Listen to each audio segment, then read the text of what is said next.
Today's video is brought to you by the Modern Gun School. This is not the other place that thinks that they can take your entire GI Bill and run with it. This is an accredited online university that is designed to help you break into the firearms space. Whether you just want to learn a few things or you actually want an associate's degree, they leave you with options. Check them out at Modern Gun School. Let's get into the video. Hi, everyone. Welcome back to the channel. Thank you for tuning in. And today we are talking about attorneys on retainer and Marc Victor again. And I sincerely hope that this is the last video that I ever make on this topic because, quite frankly, I'm sick of the toxicity that is being perpetuated by this group. I just really wish that they would leave people alone and that they would stop with the attacking people, stop misrepresenting themselves, and stop retconning their previous positions that they have documentedly made. Marc went on another show, John Crump Show, run by my friend John Crump, and John did a great job in the interview, and I would say that Marc did an all right job in the interview, and he was very consistent, sticking to his positions of this fictitious world that he lives in, and how it should apply to our Second Amendment rights. I was doing the analysis of the clips, pulling what I wanted to pull for the video, and then I found this thing, and I just, you know what, I'm just not even going to edit it. I'm just going to show you the full clip. What is your opinion on the age of consent? This is a fine question. I have no problem with this at all. All right, yeah, somebody said, and I'm not sure what they said. I'm happy to talk about that.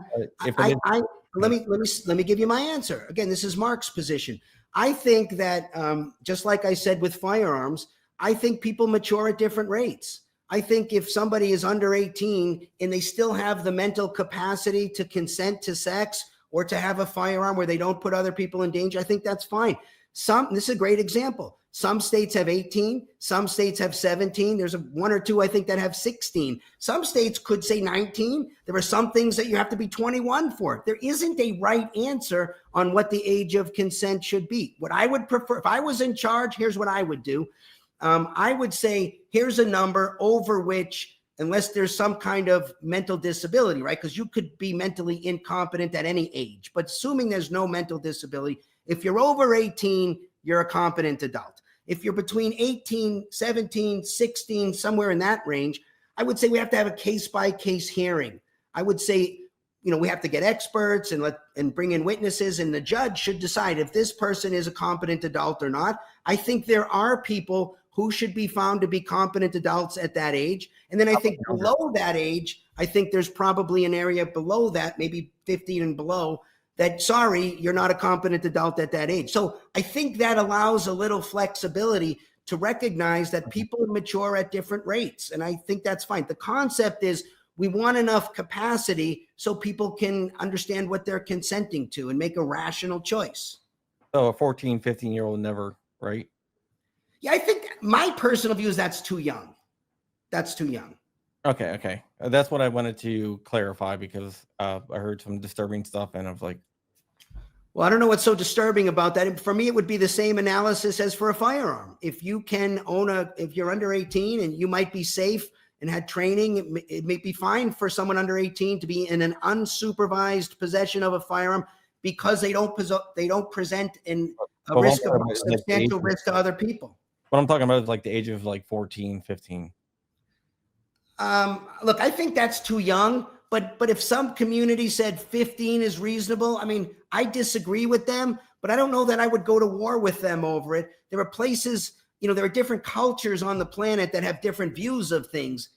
Look, I don't agree with it, but I also don't want to have wars over these things. I think we need to get to peace. Would I go to war over, much younger than that? Probably. But 15, I would at least say 17, 16, those to me could be competent adults. Okay. All right. Just wanted to make sure that, it wasn't something like totally crazy. No, I'm glad you asked, frankly. Same analysis for guns. Same analysis for driving a car. If the kid can drive a car in a way that doesn't endanger other people, the kid should be able to drive the car. All right. Now, I can't be the only one that heard that way. Now we're going to move on to some of the other claims that were made in the live stream which is actually what I wanted to talk about here today. But before I do, basically what I want to say is I can very simply explain to Mark why people feel the way they feel about his policies. I mean, just look at how the dude holds his weapon. He clearly needs this explained to him. Sir, this is not the gun community that you think it is. This is no longer the one that existed in the 1980s, okay, and the 1990s. It is not that one anymore. We have been abused and beat over the head with reasonable people. Reasonable minds agree. I want to unite the Second Amendment community. I want to make the position we put out a reasonable position. Reasonable. And we are sick and tired of being told to be reasonable. We are unreasonable. There is no more compromise. We will not give another goddamn millimeter, sir. And you suggesting that we have to sound reasonable to our political enemies is something that we just will not abide. And I will not stand for it. So, sir, I'm sorry that you have come in about 30 years too late to this conversation, but we are way past that. We are take us all the way back to 1791. Throw it all out. Sorry about the sound from the dog. I gave him a bowl of ice cubes because he's teething really bad, and one of y'all suggested that I do that, and I thought that was a grand idea, but he is making quite a bit of noise today. Let's go to the first clip. Curtis from VSO did in what I would call a very dishonest thing by putting a video out saying when I ran for Senate, I took money from the Democrats, and he just left it there. You see why I'm making a video today? Okay, Mark. We'll go there. He didn't say another word about it when a simple Google search would have shown anybody who was interested that in that very same election, what I did with that money after I got on the ballot was I locked the Republican into a bunch of pro-freedom positions publicly in an interview anybody can watch. And then I withdrew and endorsed the Republican to try to make the Senate Republican, not Democrat. In fact, Marc Victor did not withdraw from that race. He, according to Ballotpedia, unofficially withdrew, and what that means in translation is that he said something about withdrawing, but he did not actually formally remove his name from the ballot. And when we go to the results of that election, we find that, yeah, Mark was a spoiler in that race, accounting for over 2% of the vote. No, I didn't keep one penny of that money, VSO, not a penny. All of it was used for pro-freedom purposes. So again, if we head back to the Federal Election Commission's website, we can pull up Marc Victor's 2022 campaign, and we can see that he brought in a total operating budget of $143,700 and some change, right? And then if we go down to his expenditures, we see that he spent $141,400 and some change. If we do that math, then that comes out to $2,300. And I guess I'll just blame my public education math on that one. I'm sorry. But the only thing conservative for his campaign was his fiscal responsibility. Stayed in the budget. Good job, buddy. So to be clear, he took money from anti-gun groups and he used it for pro-freedom purposes, and that usage was he ran a political campaign.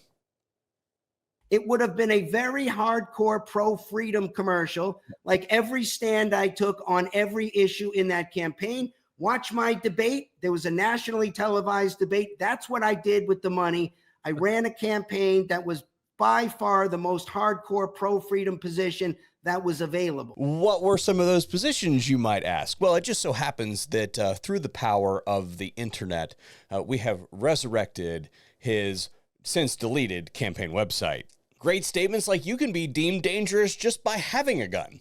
Local communities can restrict what kind of weapons you can have. Storage requirements. Training courses to possess weapons. Forget about that lady who's in fear for her life. Can't have a gun unless you're technically proficient. Background checks. Public-facing businesses can keep you from protecting yourself within their doors. Red flag laws. I ran a campaign that was by far the most hardcore pro-freedom position that was available. Sure you did, Mark. Sure you did. Keep telling yourself and everybody else that.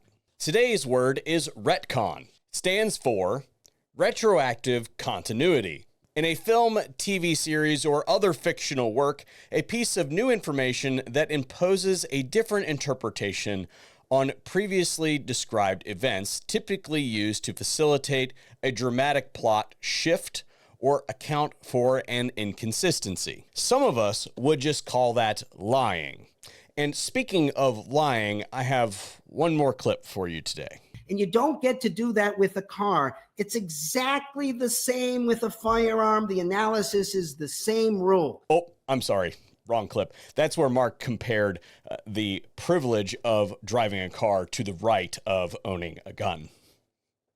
This is the clip. I've been willing to talk to Curtis and Braden since day one. There's never been a moment that I haven't been willing to talk to those guys. And I'll also add, I would love to talk to them privately for the purpose of making peace in the Second Amendment community. I'm a big fan of peace. I hereby offer an invitation to have what I would prefer to be a private man-to-man conversation with no restrictions, not a restriction that says I have to publicly drop Dan from Heavy Duty Country, which is the only message I've got back. They don't get to bully me and tell me what I got to do. One thing that really pisses me off is when people lie about me, and specifically when they do it for the purposes of impugning my character. So I'm going to set the record straight here. I had a private conversation, 2 private conversations with Marc Victor back last June. I told him that based on the book that he sent me, which I told him was the worst piece of literature that I have ever read in my entire life, and that he should never publish that thing, that because of the things that he has written about in this book that give me a deep look into his intellect, I cannot publicly support what he is doing because I don't believe that he actually believes in the Second Amendment and the status that we are currently in, which is taking back that ground that has been lost over the course of the last several decades. Ground that we lost, I might add, because his boomer FUD generation allowed it to happen. And instead, I offered that he could come on for a live interview and explain himself, and then perhaps we could talk about it. He got angry in that phone call, called me a Second Amendment absolutist. Thank you, sir, I would like to add, and that he would not be coming on. And then I asked my rep at Leviathan to extend the invitation again. It went silent for a little while. He obviously did not take that offer. And then I came out with the USCCA versus AOR video. A video, I might add, that was not friendly to either brand. That video was published September 9th. Well, somewhere in there, I must have been effective in that video because Marc Victor came into the comments, a comment to this day that I still cannot find, and says that he would like to have a conversation. I didn't see it. He could have very easily reached out to the same exact person and said, hey, yeah, you know what? I accept the offer, any of that stuff. That could have happened. That didn't happen. So fast forward to now, where in every single video for the last several months, his group of trolls have come up and said something about the why don't you talk to Mark? Why don't you talk to Mark? I don't owe Mark a fucking thing. And when that harassment moves into the physical realm where your people are coming up and bothering me at SHOT Show while I'm trying to work, I take that personally, sir. And now for you to come at me with an insidious lie and insinuate that I tried to get a fellow Second Amendment creator fired from payroll somewhere just absolutely burns my ass. I would never do that. I have even tried to help Dan obtain sponsorships when he asked me to. I'm fine with ejecting gun control advocates and anti-gun advocates like you, sir, from our industry, not people like Dan. I believe that Dan actually is a true Second Amendment person, and I would not come against him in that way.